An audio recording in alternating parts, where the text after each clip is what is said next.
Everybody. We've got Omri here again from Storage Guardian, and today we're going to talk about what they're doing in the cybersecurity world and really get into like the crux of this, right? Like, why does this matter to these MSPs and to their customers? Omri, welcome. How are you? I'm doing fine, thank you. How are you doing? I Good see stuff. you're a world traveler, so it's good to see you. Oh, Well, pleasure. hey man, let's double click on this, Omri. So we've got these cybersecurities. Everybody is in this game, right? And it's complicated.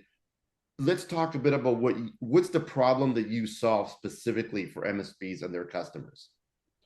So there's a couple of key points with our 25 plus years of experience that we're solving for customers. Number one is a documentation. It's a big trend today is to sell a low cost EDR, MDR solution. I see Kaseya all over the place, trouting under $4 a month endpoint. But which is great. I trust me, I understand that. But the more you document the process, the better off the response is going to be. I think that's the right price personally, and I think that's a price point that's gonna scale the business with proper margins. But if you oversell and underdeliver at the moment of the incident, you're going to, underwhelm your customer and potentially harm your relationship with your customer.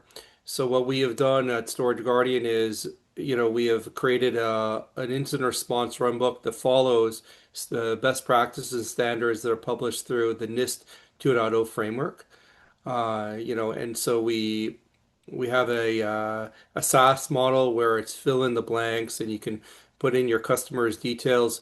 And then we have an integration with SMS technologies to make the workflows at the moment of the declaration, create a service board and integrate into your service tickets so you can respond to the incident at a later date, but acknowledge the ticket as soon as it happens.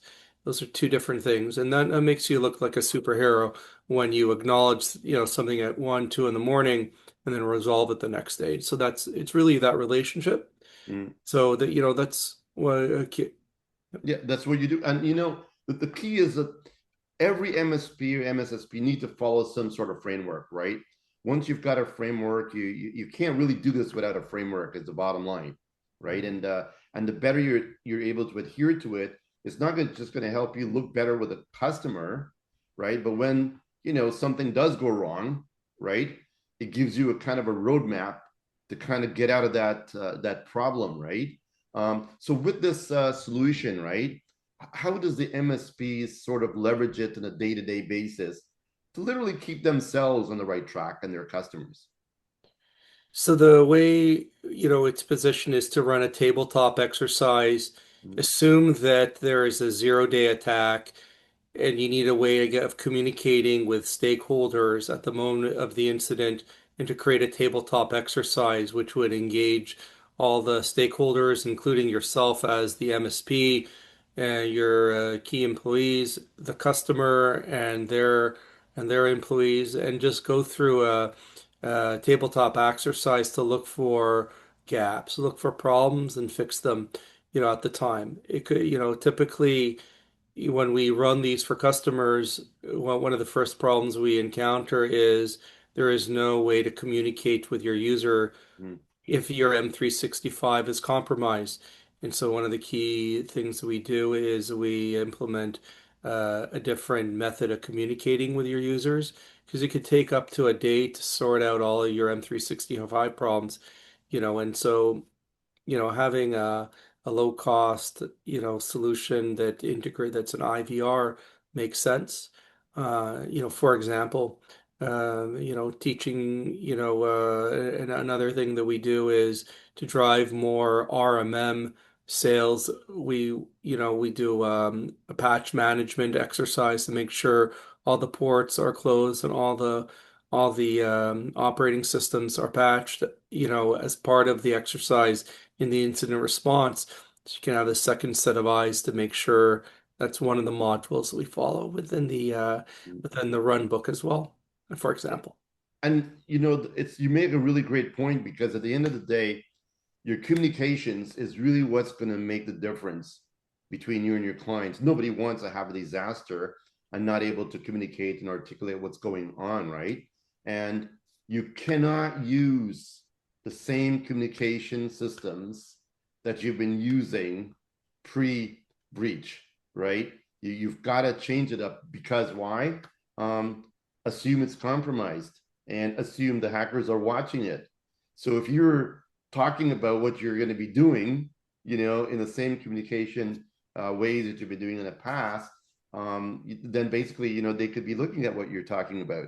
All right. Well, So, I would say it's a competitive landscape mm, and the MSPs are growing. So when you communicate that to a business owner and your friendly competition is not talking about that problem solved, you'll you'll end up winning the business because you've thought of something else. And so though that it's a key differentiator on selling a cybersecurity Paul EDR MDR is that number one is that you're thinking about something a little bit outside the box that's probable to happen, and you have a documentation platform to not only document the process, but also to have a covert method of communicating with the users using a PIN, SMS, IVR to initiate the incident that comes from the SOC team.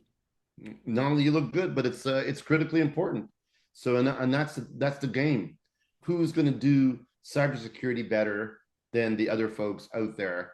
And it's not just better; it's also right. It's the right way of doing it. So, it's really critically important. Um, And and also the cyber insurance companies, they've mandated to have an incident response plan. Otherwise, they'll deny the policy. I mean, it's almost becoming obvious now. And Omri, I mean, no insurance company is going to want to pay for anybody or any claim, right? If right they don't have some kind of a plan of what does happen when there's a problem, right? So this is a critical important of the whole program. And again, these things you actually have to be able to prove it. You just can't say you have one. You just can't have like, oh, I've got this little document that says I've got one, but you haven't practiced it. And that's why the tabletop exercises are critically important, right? So, what is, yeah, go ahead. But I what is want to some of bring the up a things? third point that we bring up when we run this is to have another set of eyes. Don't rely on that $4 or $5 endpoint. And so what we recommend is having a cybersecurity forensic software running and feeding that into the incident response. So you can have an aging report and you can have a forensics, report to show the customer what has gone wrong. So you can say, somebody opened up the port and you can re resolve that with the incident response and deal with that. So you're for sure going to have your primary method of with the EDR, MDR, they're all amazing, but you'll also in the run book have a forensic aging report running at the same time to make sure that there's the checks and balances for you personally. I mean, how often, right, would you recommend people run this exercise? Well, the way we would say is when you're onboarding a new customer and you talk about incident response and the importance, I think it's important to say, once every calendar year. So it could be, if you're onboarding them in July before the end of the year, and then in January, look at the lessons learned in the next calendar year to try to fix those problems. And those could be potentially revenue generating activities if you pick up a lot of gaps within that first calendar, within that first approach. So that's one thing I would say. The other thing I would say is that we are aligned with a cybersecurity forensics company just to do the assessment. Don't take on any EDR, MDR without offering a landscape assessment so you can get a better idea of what's going on and feed that into the incident response with a tabletop exercise as well, and then run the tabletop exercise. Yeah, and obviously it kind of matters how the tolerance, right, of risk is for that client, right? if they want to be more secure, you'd want to kind of run this even more often, right? But the reality is that you've got to do this at least once a year minimum to kind of figure out what's going on. And it's a great point you brought up to have an independent forensic companies to be able to actually go in there when there's a problem to figure what's going on, That's right? what we're offering because lots of companies, MSPs have already implemented an EDR, MDR, Mm, don't have an instant response and don't have, another set of eyes, you know, being their checks and balances. And so the instant response will help you with that process. And there you go. yep. So there you have it, folks. I mean, this organization actually has a component for cybersecurity that you all need.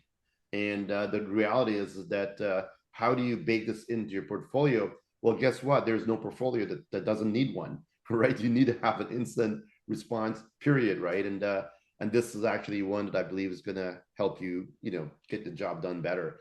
And while you're at it, reach out to Omri and talk about all the other things he's doing, man. They're not just doing this, right? They can help you with a lot of transferring data around, and they've got some power stuff happening over there. Omri, you get the last word, my friend, and best way for them. What's the website address for them to get more info? You can go to storageguardian.com and request a demo right from the homepage. I would also say that for the Ontario-based MSPs, we're aligned with the Ontario Innovation Center that's giving up to $200,000 grants, dollar for dollar grants to have cybersecurity awareness.